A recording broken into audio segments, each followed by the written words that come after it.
TNN TV کی بین الاقوامی خبروں کے ساتھ میں ہوں رخسار شہزاد۔ کینیڈین پارلیمنٹ کا اجلاس منسوخ کرنے پر حکومت کے اپوزیشن کی جانب سے سخت تنقید کا سامنا ہے۔ مزید جانتے ہیں اس رپورٹ میں۔ کینیڈین پارلیمنٹ کا اجلاس منسوخ کرنے پر حکومت کو اپوزیشن کی جانب سے سخت تنقید کا سامنا ہے۔ کینیڈا کے حزب مخالف جماعتوں کا کہنا ہے کہ حکومت جنرل وینس کی پشت پناہی کر رہی ہے۔ ان کے خلاف جنسی بدسلوکی کے الزام پر مخالف جماعتوں کو اسمبلی کے اجلاس میں بحث کرنا تھی اور وزیر اعظم جسٹن ٹروڈو کی چیف آف اسٹاف کیٹی ٹیلیفورڈ کو بلانا تھا، لیکن اچانک حکومت نے اجلاس منسوخ کرنے کا فیصلہ کر لیا۔ اپوزیشن پارٹی سربراہ ایرن اوٹول نے ٹروڈو کے ماضی کے اس بیان کے حوالے سے کہا کہ وہ نہیں جانتے تھے کہ وینس کے خلاف 3 سال پہلے یہ شکایت کی گئی ہے۔ یہ بیان مکمل طور پر ناقابل قبول ہے۔ ٹیلیفورڈ اس وقت سے مشہور ہے جب ٹروڈو کے ایک سابق مشیر ایلڈر مارکس نے کمیٹی کو گزشتہ ماہ تجویز کیا تھا کہ ٹروڈو کے عملے کی ایک اعلیٰ عہدیدار پہلے سے وینس کے خلاف الزام سے واقف تھی۔ ٹروڈو نے گزشتہ ہفتے ٹیلیفورڈ کا دفاع کیا، یہاں تک کہ انہوں نے نامہ نگاروں اور پارلیمنٹیرینز کو بتایا کہ ان کے دفتر یا سجن کے دفتر میں کسی کو بھی معلوم نہیں ہے کہ وینس کے خلاف الزام جنسی نوعیت کا ہے۔ وینس نے تبصرے کی درخواستوں پر کوئی رد عمل ظاہر نہیں کیا ہے، لیکن ذرائع کا کہنا ہے کہ انہوں نے کسی بھی نامناسب سلوک کی تردید کی ہے۔ اب اس کی تفتیش ملٹری پولیس کر رہی ہے۔ کنزرویٹو رہنماؤں کا کہنا ہے کہ ٹیلیفورڈ اور حکومت کے حفاظت کے لیے اجلاس کو منسوخ کیا ہے۔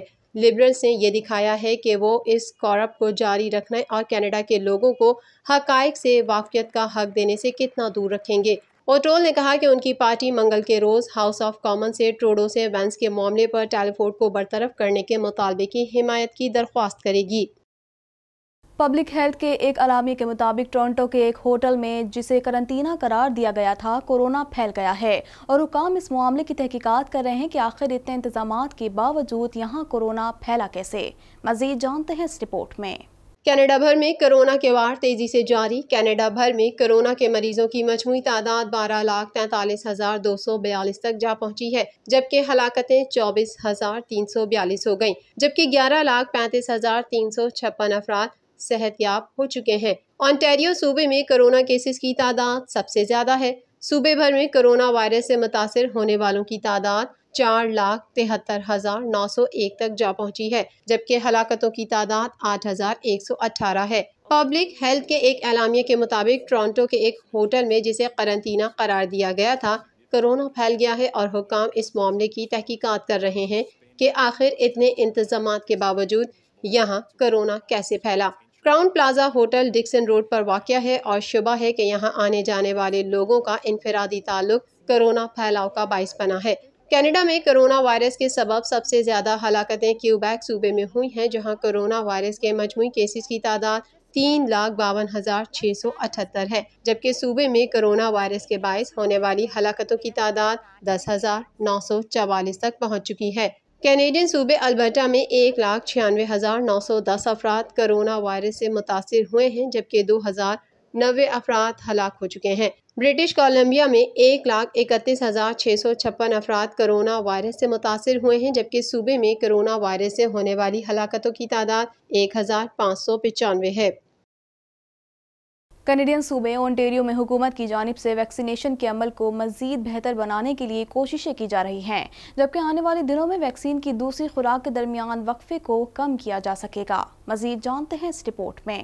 کینیڈین صوبے اونٹیریو میں حکومت کی جانب سے ویکسینیشن کے عمل کو مزید بہتر کرنے کے لیے کوششیں کی جا رہی ہیں، جبکہ آنے والے دنوں میں ویکسین کی دوسری خوراک کے درمیان وقفے کو کم کیا جا سکے گا۔ اونٹیریو میں ویکسین کی خوراک ملنے میں کچھ عرصے کا وقفہ لگ سکتا ہے۔ اس وقفے کی وجہ ہے کووڈ ویکسین کی زیادہ فراہمی، جس کو بڑھانے کے لیے اس ماہ مزید سپلائی حاصل کرنے کی کوشش کی جا رہی ہے۔ صوبہ توقع کرتا ہے کہ مئی میں فائزر ویکسین کی 7,85,000 سے زیادہ خوراکیں اور اگلے ماہ 9,38,000 سے زیادہ خوراکیں وصول کرے گا۔ وزیر صحت کرسٹن ایلٹ کا کہنا ہے کہ اضافی فراہمی سے صوبے میں پہلے اور دوسرے شاٹس لگنے کے درمیان کا عرصہ کم ہو سکتا ہے۔ اگلے 2 ہفتوں کے لیے صوبے میں ویکسین کے شاٹس ایسے علاقوں میں فراہم کیے جائیں گے جہاں کووڈ کا زیادہ خطرہ ہے۔ حکومت کا کہنا ہے کہ اس ماہ کے آخر تک تمام بالغ افراد کی ویکسین مکمل کر دے گی۔